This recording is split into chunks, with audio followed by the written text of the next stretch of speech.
இன்னைக்கு மாங்காய் தோப்பு ஒன்று போயிருந்தேன். அங்கே ஒரு சில மரங்களில் பூ இப்போ தான் பூத்து இருந்துச்சு. அதை பார்க்கவே அழகாக இருந்துச்சு.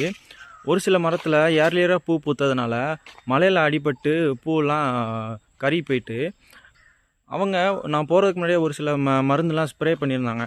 அங்கே நான் நோட்டீஸ் பண்ண பெஸ்ட்டு என்ன இருந்துச்சுன்னா, ஃபஸ்ட்டு வந்து ஹாப்பர்ஸ் இருந்துச்சு, தத்துப்பூச்சின்னு சொல்லுவாங்க, அது இருந்துச்சு.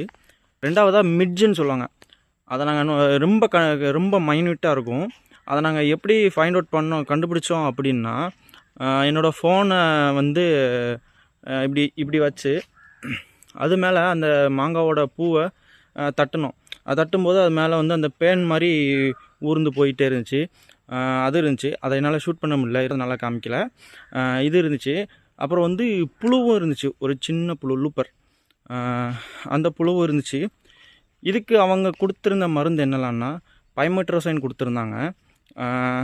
அது போக தயாமித்தாக்சம் 75% வெட்டபிள் கிரானியூல் கொடுத்துருந்தாங்க. இது போக மற்ற டிசீஸ்க்கு உண்டான மருந்து, அப்புறம் ஒரு சில பயோஸ்டிமுலன்ஸ்லாம் கொடுத்துருந்தாங்க.